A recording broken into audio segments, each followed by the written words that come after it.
Podcast. Welcome to the Farmer Dale Podcast. Welcome to the Farmer Dale Podcast.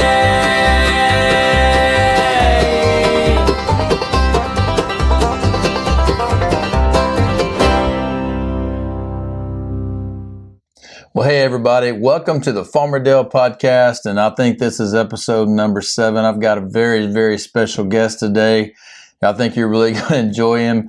I've been friends with him for a long time, so hey, I think we're just going to jump right on into it. So let's get after it today.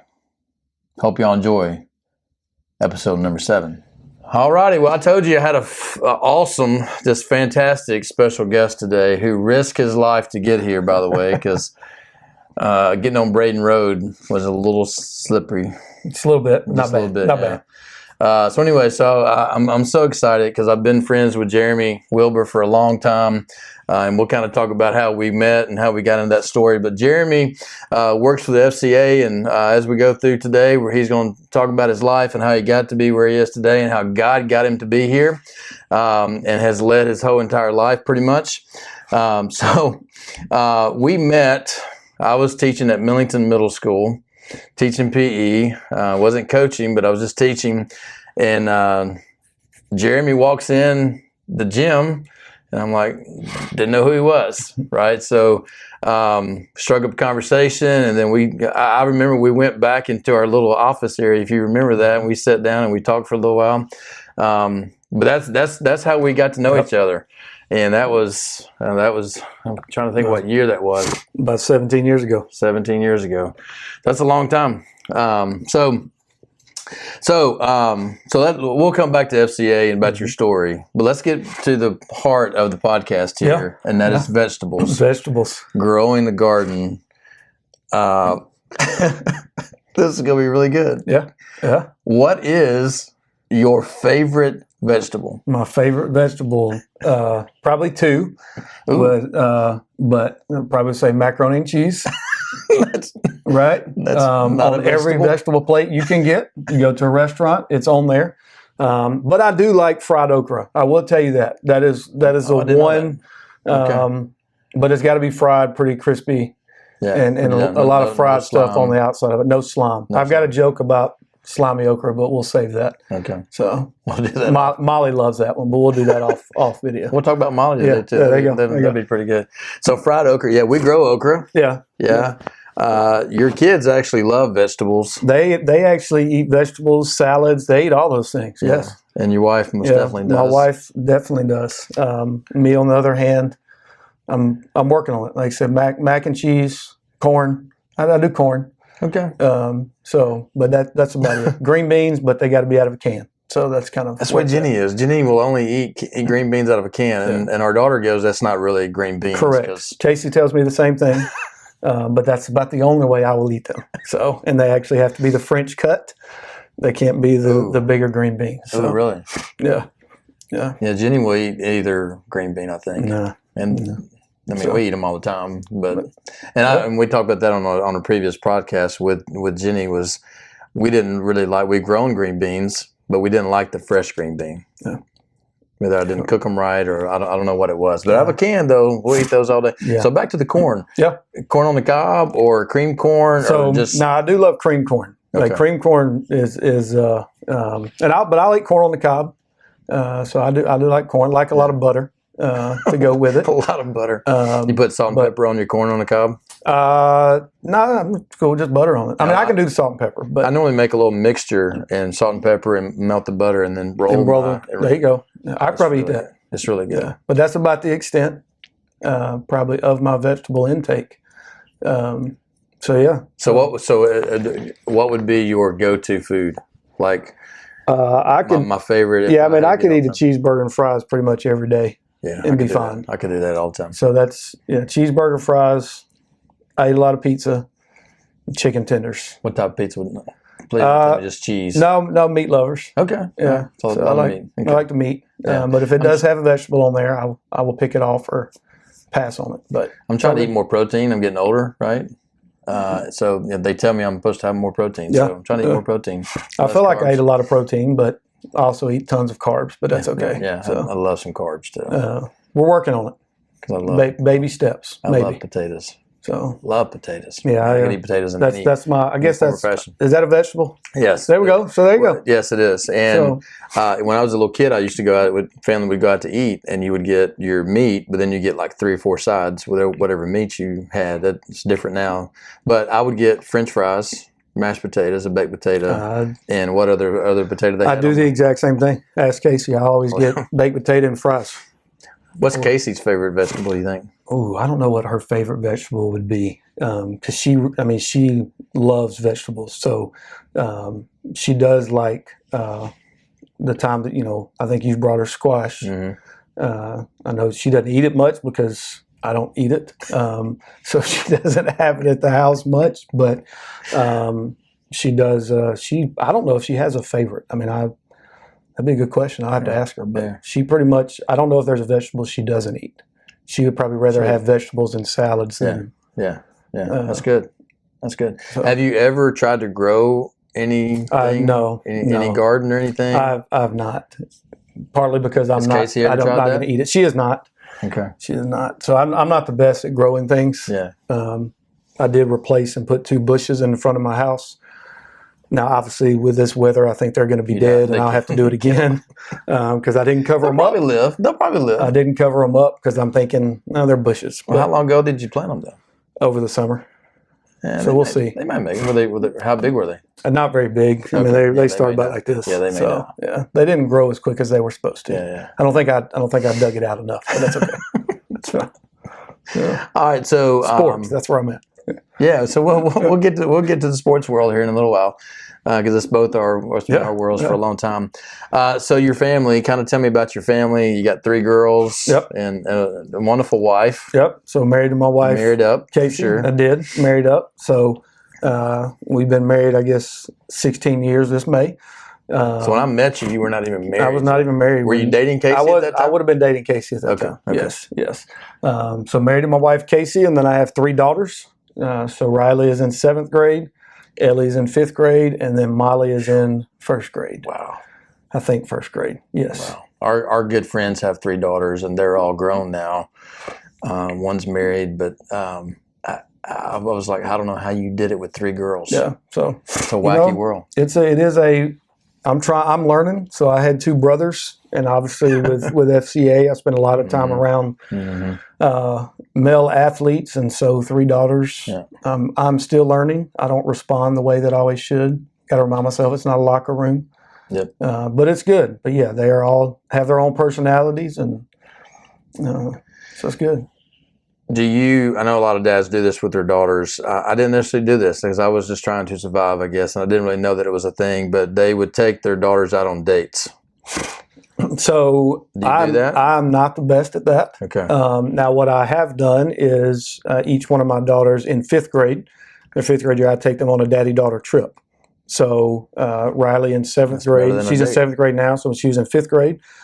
We took a weekend trip actually to Disney, just me and her. And then my middle daughter, Ellie, I guess 2 weekends ago, was her daddy-daughter trip, and she wanted to go to Disney as well. So we went to Disney for 4 days or something like that. You just take them? Just me and them. Doesn't go. Just the How 2 many of days us. y'all normally go? So we leave on Friday morning and come back on Monday night. Okay. So really 3 days? So three and a half days. Yeah. You fly down there? Fly down there. Okay.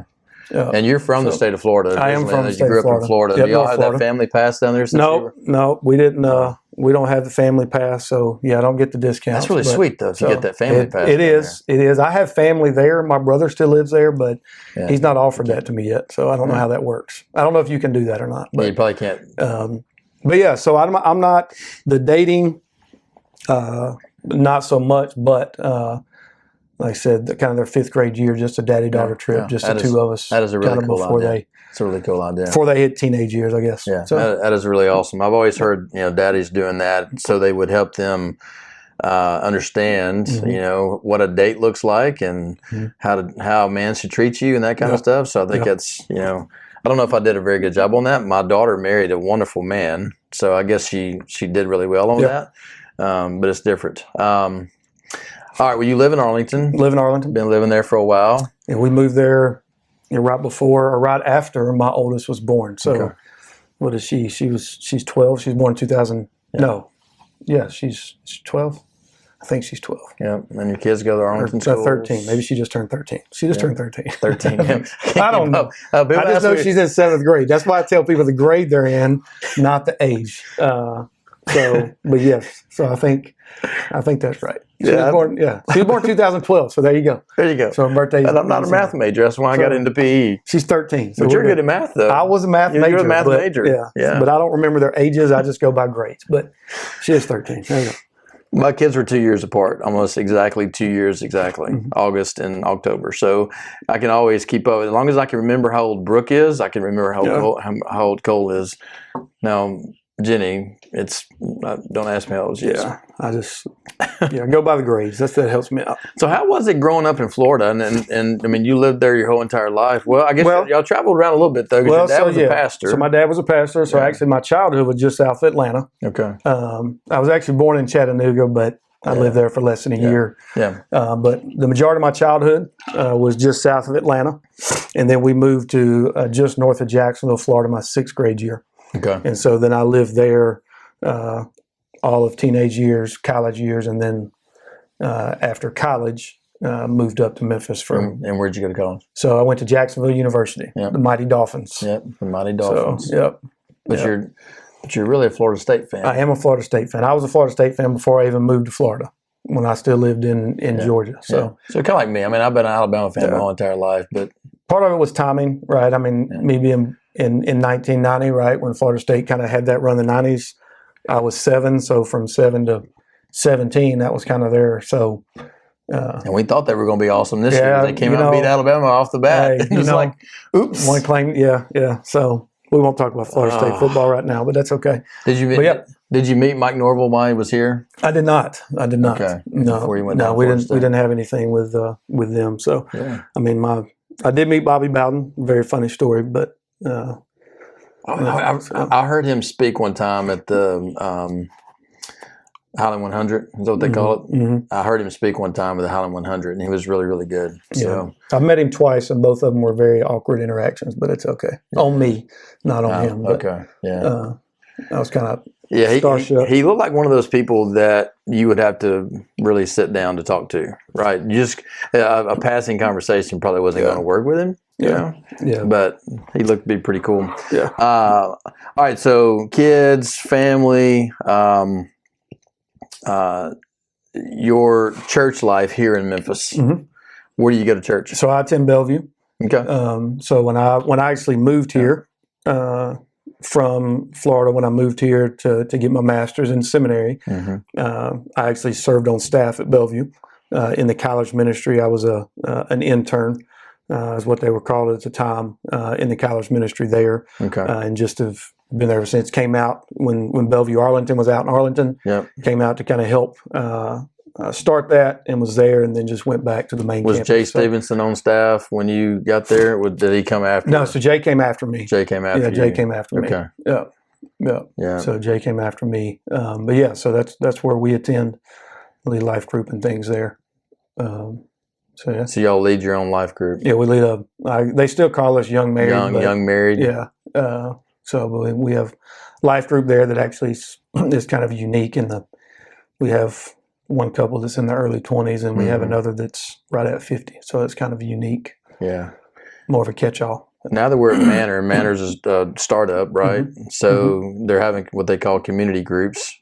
And they have those on Sundays right after the service. So you pretty much do the sermon and then talk about the sermon. Mm-hmm. They've got one in the middle of the week too that you can attend. But I love our community group because it's not that way. I would consider me right at the top of the old guys. We got another older couple in that in that couple or in that group, and then we got some people that's got young kids, and we got some people that don't have kids. I mean, it's a really hodgepodge of people, and I really love that because we get so many different perspectives. Yep. So many different perspectives. We have some great conversations. So, so you get to Memphis. Get to Memphis. You went to seminary. Went to seminary. we're going to talk a lot about FCA, but let's talk about how you got into FCA when you got here. Yeah, so obviously I knew about FCA when I was in high school. I was actually FCA Athlete of the Year at my high school in Florida. Athlete of the Year? Yep. So, you luck up sometimes. You fall into things. Sweet. So I knew about FCA, but then when I moved to Memphis, was in seminary. Part of being at the seminary at Mid-America is you had to be involved in a Christian organization outside of church, right? So you couldn't just serve at a church. You had to serve an organization outside. And so I chose FCA. And so for, I guess, 2.5, maybe 3 years, give or take, I was a volunteer, what FCA calls a character coach at Cordova High School. Okay. And so I went out and served a football team, baseball team, basketball team. I was not married at the time, so I was, I'd do the stuff at Bellevue, do my school, and then I'd go out to Cordova High School. Were you still in seminary when we first met? No. You had already graduated at that point. Yeah. Okay. Yeah. So that was kind of my introduction. I guess real introduction to FCA was as a volunteer at Cordova High School. And then when I graduated seminary, they approached me at the time about, would I want to work for FCA. And then the rest is history from there. But yeah. So you got recruited. I did get recruited. Basically. I did. Right. I did. Yeah, I got recruited. At the time, was there a hesitation there of, I don't know? The only hesitation, obviously you know this, but is FCA, it's, we operate as missionaries. So that was the only hesitation, right? When they come and said, hey, we'd love for you to come on staff with FCA, but, yes, you have ministry, but you got to fundraise, and so obviously there's, you're like, but, for me, it's, I love sports. I love talking about the Lord. Let's just go and trust that the Lord will provide. And let's go back. Let's go backwards here. All right. And Athlete of the Year. Mm-hmm. Your sport was baseball. My sport was baseball. Right. Did you play anything else besides baseball? Baseball was it. I did play golf a couple of years in high school. I also played a couple of years of basketball. Okay. But you were Athlete of the Year because of baseball. Well, just at the school itself. I was just voted as Athlete So of the Year at that school, you were Athlete of the Year. Yeah. Awesome. What high school did you go to? So I went to a school called West Nassau High School. West Nassau. Where did Tim Tebow go to school? So Tim Tebow went to a school called Nice. He was homeschooled, but he played at a school called Nice, which is about 45 minutes south of okay. But did y'all ever play Nice? We did not play Nice at the time. They were they were a larger school. Yeah, what size school was your school? It was, when I was there, I think we were 3A. I think now it might even down to a 2A. Okay. There, but yeah, we played, I don't know, some people have heard of a school called Bowles. That's where Chipper Jones went. Yeah. So that was kind of our rival. Down there, private school and public school were not separated. They were in the same division. So that was kind of our rival that we played. Well, that's a controversy. Have you seen the state of Alabama? Because they are deciding to split those because they've been in the same where they split them up. And now they're splitting them up. Yeah. And boy, there is some major sure. I mean, wow. On social media, there's some people that are really angry. There's some private schools that are mad because they want to stay with the public schools. There's some public schools that are mad because they're splitting them out. I mean, it is. I hadn't seen seen that, but that's how it was. That's a whole other podcast just to discuss that process. Yeah. Because the state of Tennessee has been that way for a long, long time. Yeah, it was like that way when I came. Yeah. When I started with this. Because I was public school when I first met you, and then ventured into the private school world now. Yeah. So all right. So baseball was your sport. What positions did you play? So I was an outfielder. In high school, I was an outfielder. So you were fast? So I used to have a little bit of speed. So yes, I played center field and left field. So how far could you throw a baseball? Like, could you hit home plate? At the time, I could come pretty close to home plate. Okay. I did not have the strongest arm. Yeah. I was in the outfield because I had speed, but I've always just had a knack for reading a baseball off a bat. I mean, that's the that was part of it. I never had the strongest arm, but I mean, in high school, I could one hop the plate. But I probably should have stuck with baseball. I gave baseball up in the 6th grade. I was going into 7th grade, and Rosemark didn't have middle school baseball. So I think in my mind, I'm thinking they don't have it in school, so why am I going to play it? Yeah. But I played my 5th and 6th grade year in the Dixie League in Brighton. Well, I made the All-Stars my 6th grade year. So we went to the All-Star games and did all that kind of stuff. And I was so mad. And this is great for parents because I was a pitcher and played shortstop. I thought in my brain, I was 6th grade. I thought I was awesome, right? Yeah. So on my individual team, I was, right? But then they put all the good kids, all the best kids together on the one All-Star team, right? Well, the coach's son also played shortstop. I was like, man, there's no way I'm going to get to play. And I didn't. I set the bench. That was the first time that I ever had to set the bench. Yeah. But it was the best thing, right? I didn't like baseball to begin with because it was too slow for me. I needed my ADHD. You needed stuff happening. My son started playing baseball, and he played t-ball, and I noticed that same thing. And I'm like, we got to get you out of baseball and get you into something that's got to go. It just it didn't work out. But I was actually, I thought in my mind I was pretty good. Yeah. My grandfather loved me playing baseball, and I probably should have stuck with it. Yeah, I would have been FCA Player of the Year. I don't know. I was Rosemark Academy. Who knows? Yeah, I was obsessed with baseball. Fortunately, I mean, our high school team was. I mean, we were we ranked top 10 in the state of Florida, and I mean, we were a pretty good team. So that helps, right? Did you do all the travel ball? I did not. That kind of stuff? Actually, really? So travel ball was not. It was not really a thing. Okay. So our school kind of had a summer team, but I didn't even really play on that. Yeah. I guess my senior year was really the first year that I ever even heard kind of about travel ball. Yeah. So when I moved here, it kind of blew my mind because, but now also in Florida, the season was a little bit longer too. Okay. Right. I mean, we started, our season, we started games, early February and played till, almost June just because we didn't have to cram it in. So that probably was part of it. You had a longer season, and so you kind of. But yeah, I didn't play any type of travel ball, competitive ball. I played Little League all the way up to.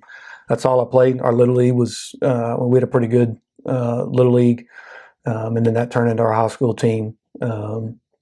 So you got how many brothers and sisters? So I have two brothers. I have an older brother and a younger brother. Did they play baseball too? They did not. They played, but they were not. They didn't love it as much as you No, did. My older brother kind of played a little bit of everything, but he was not really, I would tell him this to his face. He wasn't the best athlete. He just enjoyed playing. And then my younger brother was a lot bigger. He's about 6'4", and in high school he weighed about 280. So he obviously played football. And so he was a football lineman. But I was the only one that really I ruined my younger brother baseball probably because I took him in the backyard and put him in a catch position and just started belting tennis balls at him. They were tennis balls. They weren't even baseballs. But I probably affected his. Scared to death. Yeah, he was. So neither one of them really played baseball. Well, let's finish this first segment with all of that. There's so much more life to you also, so many things. But getting to Memphis and going to seminary and getting involved in FCA, getting married, having kids, really FCA is, you started off at the bottom and now you're kind of in West Tennessee, you're kind of at the top because you're kind of running everything. Is that right? Correct.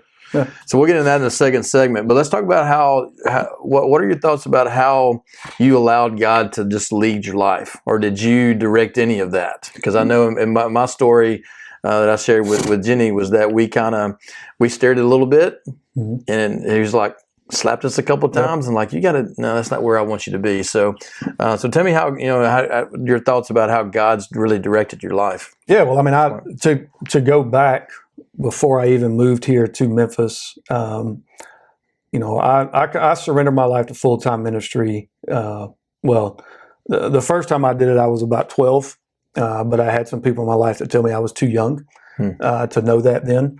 And so kind of, okay, cool. And then at 16, really knew that the Lord was calling me to full-time ministry, right. And was planning on doing student ministry. By the time I was ready to graduate college, both my parents my dad at the time had been diagnosed with leukemia, or told he had leukemia. My mom has multiple sclerosis, which that, and was not doing good. And really in that time frame, me graduating college, it kind of been, I was told that both of them weren't gonna make it. And so at that point, I went from, okay, hey, the Lord is calling me to do ministry. I know I need to go to seminary, and was planning on doing that, to, all right, wait, I'm going to control this on my own, because I'm not going to leave my parents. I'm not going to do this. I'll figure it out. Right. And really went through about a month of, if I'd have went to a doctor, they probably would have told me I was depressed. Right. I mean, I stayed in my room, didn't come out. Well, anyways, I can still remember, I was, at that point, you're like, I don't know what else to do. I'm just going to read the Bible, right? I mean, that's really where I was at. Right. And then I can just remember opening up reading the life of Abraham, and where obviously the Lord said, hey, just get up and go, right? Like, I'll tell you where you're going, but just go. Okay. And for me, it was like, I already knew where I was supposed to go. But at that moment, I'm like, all right, Jeremy, like, just go, right? Like, look at what happened when Abraham just went. Look at how the Lord provided. Just go, right? Even when, right, taking Isaac up, like, just go, just obey. And so I can remember I went and told my parents, I said, I know this is crazy, and I gave them a date. If I'm not mistaken, I think it was February 24th. It was either 23rd or 24th. I said, I'm moving to Memphis. I didn't know where I was going to live. I didn't have a job. I just knew I was going to Memphis because I was going to enroll at Mid-America Seminary, right? And so, at that point, so there was kind of, all right, I got to figure out how to get through this, to where finally it was like that release of like, all right, I'm just going to do it. And the way the Lord kind of worked things out is, I worked at a time at Foot Locker in Memphis, at a World Foot Locker. Well, at the time they realized, okay, hey, there's a Foot Locker. I can so see you selling shoes. There's a Foot Locker at Riley Springs Mall. Yeah. Right? I didn't know anything about. Which is not there anymore. Right? It's not even there anymore. But I just knew. So the manager at the store in Jacksonville called the manager of the store at Riley Springs Mall. I never talked to him. He hired me over the phone with other managers. Never talked to him. So I'm like, all right, Lord, like, okay, that's, thanks, right? Thanks for opening the door. Open a door there.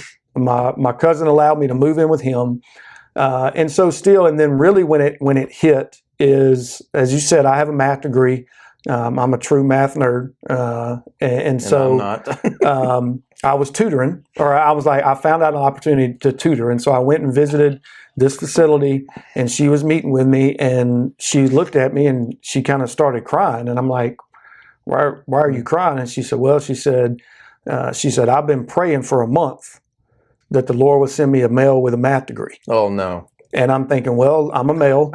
I have a math degree. But then on top of that day was a month to the day that I'd moved up here. Wow. And so at that point, it was like, all right, Lord. Now, does that mean there's going to be times that I've not still? Yeah. But at that moment, that was kind of that time of my life, really for the first time that I'm like, man, Lord, like, why can't I just completely surrender? Right. Yeah. And then very quickly on, my dad the doctor told him he didn't have leukemia. My mom's health got better. And, it was kind of like the Lord used those things. But yeah, so for me, that's kind of really when it was the first time I can truly say, I'm like, all right, Lord, I've tried to do this, and I'm depressed, I'm losing weight, I'm mad, I'm not who I once was. Right. And to see him kind of work things in place it still kind of gives me a little bit of a emotional thing. It's crazy how if we just allow God to work everything out for us, life can be really good. But man, we fight it so hard because we want, our ambition and our especially as a man, for me, I wanted to take care of my family, and I thought this was where I'm supposed to be, and I was supposed to be doing this, and God was like, no. And we talked to in the podcast with Jenny about us moving to Daphne, Alabama that year, and that was after I met you. We moved to Daphne, and it was my idea. It wasn't anything God had intended for me to do, but He allowed that to happen, and I wouldn't be here today and wouldn't be at Woodland and doing what I'm doing at Woodland if it would not have been for that. So, well, and I can but we're going to talk about FCA, but I can, that alone is one of the things that helps me in the FCA world continue to be able to have the faith that I do that the Lord will provide. So, that's awesome. All right, before we get out of this segment, how did you and Casey meet? So me and Casey actually met us too. So she also worked at Bellevue. Okay. But so we knew each other then, but there's 6 years difference between us. Oh, wow. And so at the time I first met her, she's younger than she's you. 6 years younger. So the time I first met her, she was in high school. Ooh. Right. And I was working on my master's. Oh, no. So it was like, hey, just know her. But as years went on, me and her brother-in-law and a bunch of guys, we started hanging out every Saturday during college football. We watched football all day. We played wiffle ball during the breaks. Yep. Well, since her brother-in-law was over there, her sister was over there, so then she was over there. So that's really where we started to really get to know each other.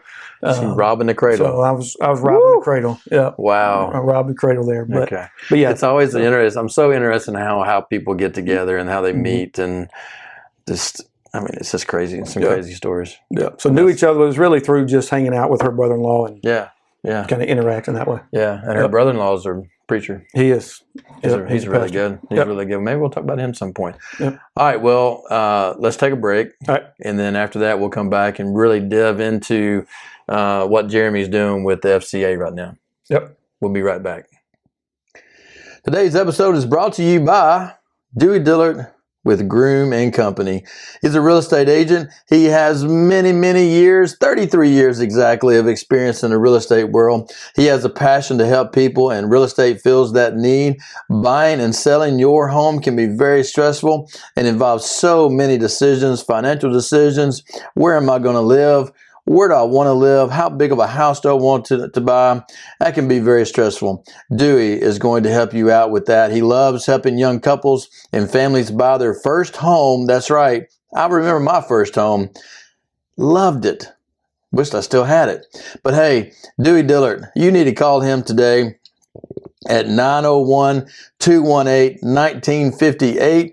Groome & Company has over 300 5-star reviews. If you want to buy or sell a house today, you need to call Dewey Dillard, 901-218-1958.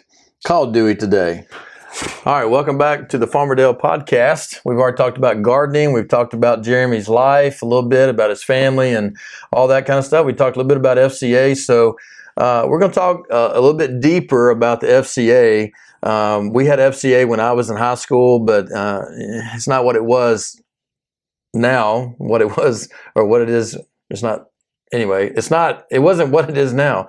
And when I met Jeremy, we tried to start something at Millington.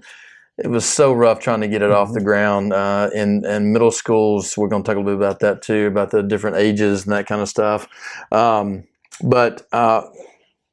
So now, what is your actual title, and what is your what do you actually really do at FCA now? Yeah, so my current role with FCA is I'm Greater Memphis Metro and West Tennessee multi-area director. So it's kind of two roles. As far as the West Tennessee side, there's an office in Memphis, there's an office in Jackson, and there's an office in Union City. That I oversee those three areas. But the majority of my time is spent in what's considered Greater Memphis, which is Fayette, Tipton, and Shelby County. And so that's where, probably 85-90% of my time is spent in this area, just because I have directors in the other areas that they're kind of doing that. It's more of me just kind of checking in on them and helping out where needed. But so those directors, they are, you were at the bottom and you had to basically raise your own money so you could fund yourself. That's got to be extremely hard starting out. How do y'all train those people starting out to give them the ability to go out and do that? Yeah, so when I first started, FCA, you kind of start as an area rep. It's kind of what you start as, but it doesn't matter what role you're in, whether you're a rep or a director, you do have to raise funds. And so what FCA does is, we do have what is called a fundraising boot camp. So anybody that comes on staff with FCA, they did not have that when I first came on staff. I was 7 years into staff before I think I even went to that. But now we have that. There's a training that they do that kind of helps them navigate. And then besides that, it's just come alongside people, helping trying to find contacts and encouraging people to say, hey, it doesn't hurt to ask somebody. That's really, That's really where it's at. So the training is you got to get out and do it. I mean, it's a true salesman, right? Yeah. I mean, because you're going to get a lot of no's. Correct. Hopefully, we'll get some yeses along the way. Correct. Right. Yeah. You're ultimately I mean, I tell people all the time, like you're ultimately selling what the Lord is doing in the school system. Right. I mean, that's what you're trying to do. Right. So, because this is y'all have volunteers, but to have those volunteers, you got to have people to direct those volunteers. Correct. Right. Correct. So I know y'all do. Right now, it's probably a pretty slow time for you. It is. January, February are probably our slowest time of the year. Yeah. Of course, y'all just came off of the Liberty Bowl. Y'all do a big breakfast fundraiser for that. Yep. Y'all been doing that for a long time. Who spoke this year? So this year's Chan Gailey, Coach Chan Gailey. Professional. He coached NFL, coached college. Yeah. I think he coached 35, 40 years, I think it was. But he was our speaker this year. Yeah. Is that a difficult thing to go out and try to find the best speakers? It is just because there's a cost, right? Two, it's the time of year that we do our breakfast, right? We do it in between Christmas and New Year's. So that's probably the hardest thing we have is finding somebody who has the flexibility to either get away from their family or is willing to come, you know. And so that's kind of that's probably the hard part. Yeah. And then with us being connected to Liberty Bowl, which understand we have to find somebody in the football world. Right. So they have to be, former college professional football coach. So that kind of dwindles your people down a little bit. We talked about Bobby Bowden, but he came and spoke. He did. Year. Yeah, Bobby Bowden came and spoke years ago. Yeah. So I remember that. I remember that a long time ago. Yeah. All right. So moving into summertime is y'all's big time. Yeah, so March is kind of when it starts, but yeah, summer's our biggest. We do a big intercity tournament, baseball tournament in March. So that's kind of where our efforts are now. Yeah. And then once that's over, we have another event in April that we just celebrate what the Lord's done during the school year. But then really, also in March, we start heavily recruiting for camp. Yeah. So camp is that's kind of our one big push that we get. Last year, I think we took to just our state camp. I think we took 139 kids, and then we sent a couple of teams to state camps as well, to team camps. And then we have our big local football camp, which I think last year we had about 800 kids in. So it's about 1,000 kids that we participate in camp throughout the summer. So my son went on that summer camp trip with you one summer. Yep. He was in a really weird spot when he did that, and then he came back, and I think he was walking a pretty straight line for Christ, and then ended up doing some stupid stuff, like most teenagers. But it was very impactful for him in his life. And he took another kid from TRA with him. I think Jack Owen went with him, big old Jack. And but I just remember I was like, I wanted it so bad for him to have a great experience. When they get to camp, what does camp look like? Yeah, so I mean, camp is it's because it's an away camp. It is an away camp. So now we go to Bethel. Okay. But over the years we've been at a school called Johnson University. Before that, we went to Black Mountain, North Carolina, to one of the Blue Ridge Assembly. I don't even know where Cole went. Camps. Yeah, I can't remember which one Cole went to. But I mean, what we try to do at the camp is because it's really a mixture of kids, right? We have a leadership track, and then we have just an athlete track. From our area, the majority of the kids that we take are inner city kids in Memphis, because they don't have a church camp to go to, because we go during dead period, which is when a lot of churches take camps as well, or families take vacation. So the majority of our kids are inner city kids, but across the state, they're kids from all different backgrounds. So very quickly when they get to camp, we try to do everything we can to kind of tear down any stereotypes, anything like that, and say, hey, we're all a bunch of people who live in the state of Tennessee just to come and hang out. And so when they get to camp, it's very high energy. We have college athletes that come and are kind of our huddle leaders, our small group leaders for the week. So they first get there and they might meet, Johnny that plays college football at Vandy or UT Chad or UT, or, there's been some years we've had guys that, they haven't quite reported to camp for NFL. And so they're there to, they're still that early 20s. And so that kind of that breaks down some barriers. But it's very high energy, a lot of competition, because that's kind of their, right. They thrive in that. But then we also have your typical worship service that you have. But even those look a little somewhat different, just because you have, you've got your country kid from, a very, very You got Cold Christie country coming area, into a or city, you've yeah. got, inner city kids. But yeah, it's very high energy, kind of a lot of moving parts, but also providing enough free time to where they don't feel like you're dictating their whole schedule. Right. And I mean, we're still learning, but even last year we try to take the cell phones away, which you get pushback from, but we did that last year and did a late night event to where we did a dunk contest and a 3-point shoot, and the kids loved it. They didn't even ask for their phones, right? Just because they got to be kids, right? I mean, that's really what we try to do, is get them there and let them be kids, right, and love on them while they're doing it. Yeah, and meeting other kids across the United States and across the state, really the state of Tennessee for their Alls camp. Yeah. It's huge, right? Yep. I think a lot of kids get so. I live in my own little world, right? And I do that still as an adult. I live here in Braden, Tennessee, and I don't know what's going on outside the world. And allowing these kids to really see that, boy, there's other people in the state of Tennessee that believe in God and they're on fire for Christ, and being able to see that. I mean, just as in youth group trips from church groups, I mean, you go on these big conferences and you're on fire, right? Yeah. And then you come back and it's like, man, I'm back in my own world, though. Right. That's got to be a difficult part on some of those inner city kids. Oh yeah, for sure. I mean, that's probably our hardest thing. So how do y'all keep that, try to stay in those kids' lives? Yeah. So used to, we just kind of went out and got kids wherever. Okay. We're more specific. We don't invite kids to go to camp unless we know we have ministry at their school when they come back, right? Okay. So we don't have enough staff, volunteers to do one-on-one discipleship with every kid that went to camp, right? I mean, I told you we had 139 kids that went to camp. But what we do know is, of those 139 kids, when they get back, they're going to have FCA is going to be involved either with their team and share them with their team each week, or they might have an FCA club that meets at their school that they're going to be a part of, or there might be, some of them do actually participate in more of a smaller group Bible study at their school. But we've kind of shifted, instead of just inviting whoever, we only invite kids at schools that we know they're going to have some interaction with us throughout the remainder of the year. And we're still working on that. We're still trying to navigate. How do you do that? Because, you come back and like, hey, we're going to get these 139 kids together once a month.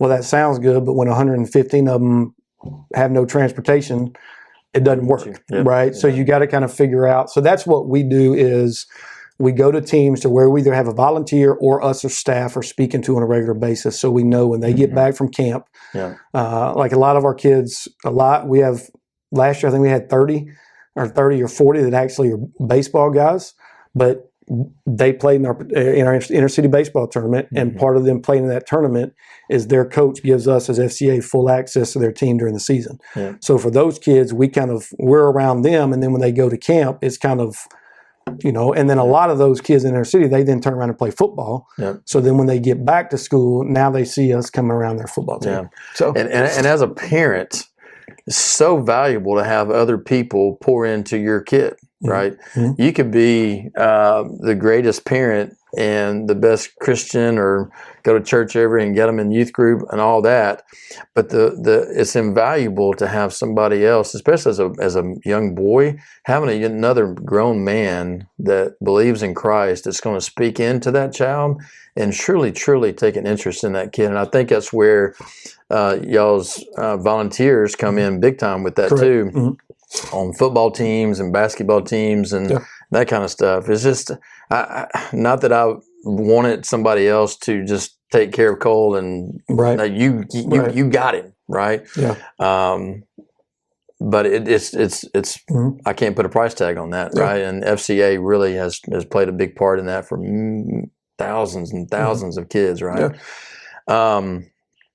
So here in Memphis, I would say probably you're trying to, I know this just from past experiences, your biggest challenge probably is getting into that school.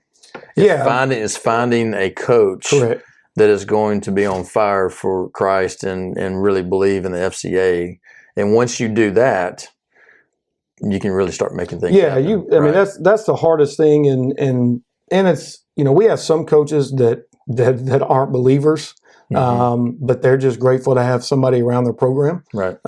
Similar to what you said, hey, anytime we can have somebody else pouring into our kids.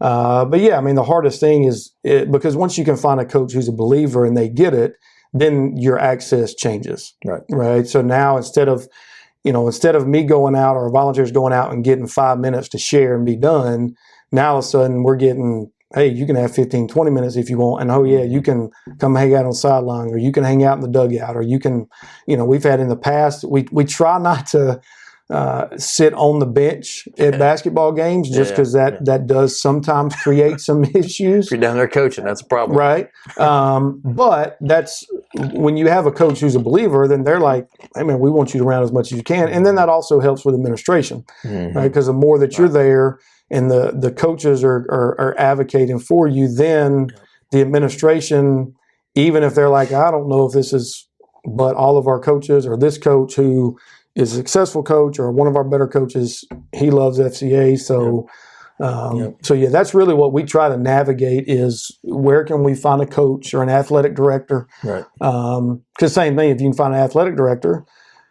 then naturally, the athletic director can't tell the other coaches, but they can suggest to the other coaches, hey, this is something we want. Right. And we've seen that in some of our, especially with the municipal school systems, we've been able to see some of the municipal athletic directors that have helped us get into the schools because it's kind of almost been suggested, hey, this is something that you need to be a part of. Yeah. So. And the middle school level, which I'm in now, that is probably the most difficult level because, even at Woodland with us, they get chapel, they get Bible classes, and then FCA we only do it once a month, and we normally bring in just a speaker to do different things. But I wouldn't say that we're doing a true huddle group. Right. But it is. I think for Woodland, it's a stepping stone into high school, wherever they go to high school. Have you found that middle schools are more difficult than high schools? Yeah, middle schools for the most part, we don't. One, because I'll be honest with you, it takes a different person to minister to middle schoolers. It just does. Not everybody's wired that way. Right. So really, middle schools is what you said, right? Whether it's Arlington Middle School, Cairo Middle School, Woodland Pres, it's really what we try to do. Like your Cairo and Arlington Middle School, they meet every Wednesday morning. And those are rocking out. Everything I see on Facebook they're both rocking it out. Yeah, they'll have Cairo Middle School will have about 125 or so. Yeah, it's great. Arlington's about 100. But it's a huddle in the fact that it's a safe space for them to come. They play for 15, 20 minutes, and then we share devotion with them, and then they go on their way. But it's been happening now that they just do that. But as far as teams and things like that, the middle school is a little bit harder. It's a little harder. It just is because on middle school you're still at that age. Do you have to have permission from the parent? Do you not? Yeah. Right. Yeah. Once you get into high school. Technically, I guess in some you still have, but when you're in high school, the parents kind of let their kids, hey, if they want to be a part of that, they can kind of be a part of that. Yeah. So middle school is a little bit harder outside of just getting, one set. So Joe, our guy on staff, Joe's great. So he's done a good job of developing some leadership teams at some of these schools, which has helped. Once they get to high school, because there are 3 years of him investing in them. Yep. And that's really the only way middle school can really happen is you almost just have to have a group of kids that you're pouring into, and then they, as you said, you're prepping them for high school and the opportunities there. Yeah. And it's so hard to get like high school kids, you can kind of get them to help lead, right? Correct. Middle school's hard. It's hard. It's really hard to find get up and talk in front of their peers. Yeah, it's tough. Yeah. We've struggled with that. Well, I know there's so much more, and I don't even think we talked about what FCA stands for. Yeah, well, we keep saying FCA. We do, So obviously, Fellowship of Christian Athletes, right? And I will say this, right? Should have started that with that. That's all good. It's all good. But we just talked about what we do, but it's right. Our mission is to lead every coach and athlete into a growing relationship with Jesus Christ, right? And so, that our staff, that's what we do on a daily basis is reach out to coaches. And see how can we get on the campus to love on their kids. Yep. And, I've realized I start my 19th year with FCA in April. So almost wrapping up 18 years. Yep. And it's crazy to think that, that goes back to the faith thing, that the Lord has provided, resources for 18 years of this. I'd have never, to be honest with you, I kind of feel like FCA was going to be about a 5-year plan, and then, back into church ministry or coaching. Right. I'll be honest with you. It's like, hey, one or the other. Teaching math. Or teaching math. I can't teach math nowadays. They teach it weird. But that's a whole nother podcast. That's a whole nother, that is a whole nother education. That's a whole nother podcast. But yeah, I mean, that's, FCA in a nutshell is, I tell people we're a salesman for Christ on the campuses. Public school or private school, to be honest with you, there's no different. Private school kids need it just as much. Well, you do such a great job in Memphis. You really do. And you've grown it. I guess I think when we first met, it didn't seem like it was that important in the city of Memphis. But since you came on and kind of really taken over things, I mean, it's really grown. I mean, all the things y'all done, from golf tournaments to baseball tournaments to football camps to summer camps. I mean, it's crazy how much stuff y'all really do within a year. So it's crazy. Lord's been good. Yeah, for sure. How can we support you?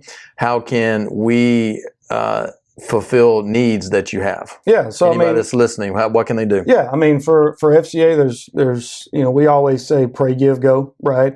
Obviously, everybody can hopefully pray for continued open doors. I mean, we are. I encourage my staff, right? I mean, every day, like they could any minute say we can't be allowed in the school system, right? So continue prayer for open doors, prayer for safety. I mean, some of our staff go into some areas that a lot of people don't go into, right? And so they're still trying to go and do ministry. And then, the give piece, as you said, every one of our staff, everything that we do, we raise the funds, right? So from our staff has to raise their own funds from their salaries, from anything like that. If we want to give out Bibles, we have to raise that. Send kids to camp, we raise that.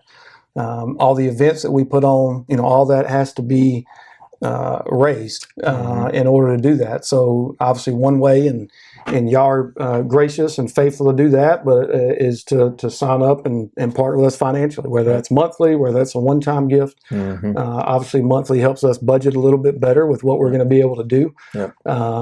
And then the other thing is go, and that's just being a volunteer. As you said, we in the greater Memphis area, there's 13 staff, but if you even take the other 2 areas, I think we're at 22 staff for all of West Tennessee. So that's literally all the way to the river.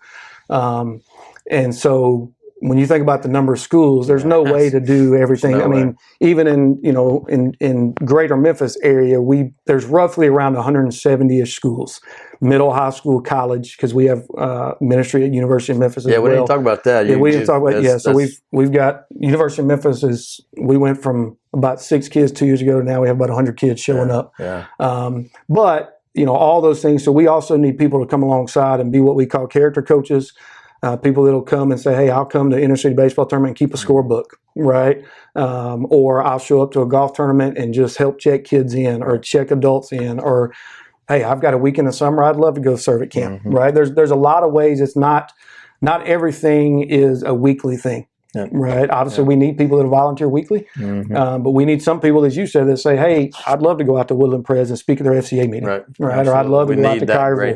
Right. I mean, anything like that. 7:30 in the morning. Yeah. I mean, it's anything like that to be able to help us as staff to where. Our staff sometimes tries to be at 4 different places at once, right? Can't do it. And they do an incredible job. When you look at, not to ask, but like last year, and I think we ministered to about 4,600 kids somewhat regularly, right? Through different stuff that we do. And so the staff is doing an incredible job, but from somebody who oversees it, also look at the amount of opportunity that's out there. Well, there's a reason when Jesus got his 12 disciples, and then it kind of grew from there, right? I mean, it takes a lot of people. But to really, we still have ministry opportunities that, because of either lack of financial resources or lack of volunteers, that we're having to look at coaches and schools and say, no, right? And that's hard. And for the first few years of FCA, I struggled with that, but now it's like, hey, that's fine. The Lord will provide when it's timing. But so obviously praying, giving and supporting what we're doing and our staff. But like I said, Bibles. I mean, Bibles cost $10. Right. So I mean, I look at it. If somebody gives $10 a month, that's 12 kids that get a Bible. Yep. Right. And then obviously coaches. Right. We give out coaches Bibles. I still got my original coach's Bible that you gave me a long time ago. And those are about $20. So same thing. It's like $20 a month. That's 12 coaches that we can give a Bible to. So yeah. It's a great Bible for coaches too, because all the devotions, they're just. I mean, it's crazy. It's really good stuff. Yeah. I'm guessing you can give me a link, and I can put that link to where they can help donate. That kind of stuff. Yeah, I can give you a link. I'll put that down in the show notes in the bottom of this podcast and donate. Jenny and I, we're not bragging, but we do support you, and we really believe in what you're doing. Right. Mm-hmm. So we want to continue doing that, and we need y'all to continue and step up and help out, whether it's volunteering or whether it's financially, whatever it may be. It's an awesome organization. So, this beautiful background we have here. The sun's shining on your face. You're starting to sweat over there a little bit. Head's glowing. He's got a little sweat going on. But hopefully this is going to melt the snow a little bit, and we can get our kids back in school. So, because I know they're driving all the parents crazy. So the teachers probably don't want to go back to school, but some of us, I do. I'm ready to go back. We got to get basketball season done. So hey, all right, I'm going to ask you some really. So I haven't done this with any other guests. You're the first one. All right, let's do it. So some quick fire questions here. I'm going to ask you, and you just tell me which one. Ocean or mountains? Mountains now. You say oceans, but I'd say mountains. I've gotten older. Okay, I still say oceans. Pepsi or Coke? Coke. Cheeseburger or pizza? Cheeseburger. I already know this. Basketball or baseball? Baseball. Yeah. That's what it's going to be. Let's go with, I don't know. It's harder than what I thought it was going to be. I mean, you asked Pepsi or Coke. Mountain Dew is where it's at. But, Mountain Dew. So, Okay. Well, we'll go Mountain Dew then. But okay. Well, I got no other questions. Well, hey, thank you for being on here, Jeremy. It's been awesome. Love your family. Love your family, and hope y'all enjoyed it. We'll be right back. Well, hey! I want to thank Jeremy Wilbur for being on the podcast today. And man, I hope you listened to all of it. Jeremy is so awesome. There's so much more he could have shared, but we got some time restraints here. But I really want to thank Jeremy for being there. He's got an awesome family, and I wish him the best in the future. And we are going to continue to support him. So make sure when you go down into our description that you pray about donating, being a financial supporter of FCA. But also think about volunteering. If you think you have the time to volunteer, they would love for you to be involved, whether that's been a part of a team, a football team, a baseball team, a soccer team, basketball team, whatever it may be. They will train you. They will tell you what you need to do. You don't have to have any athletic ability. You just got to have a love for Christ and a love for people, and they'll get you involved, and they'll train you up the best they possibly can. So I want to thank him for that. That's right. I'm going to move there we go. So, hey, I hope y'all enjoyed it. Until next time, hopefully the snow is going to melt and we can get back to school and get our kids back rocking again. So if you have tomorrow off on Monday, you might as well just go ahead and listen to the podcast and check out the FCA, Fellowship of Christian Athletes. Last thing is this, Farmerdale merch store. It's open. You better get you a sweatshirt, better get you a hat. I ordered mine last Tuesday, and it's probably being delayed because of the snow, but mine are coming. I got me some hats. I got me some sweatshirts. Hopefully, maybe I'll have it by next week on the podcast. But hey, thank y'all for being with us and supporting us. Make sure that you help out Dewey Dillard if you're trying to buy or sell a house. Check him out. He'll do you up right. Until next time, Farmerdale out.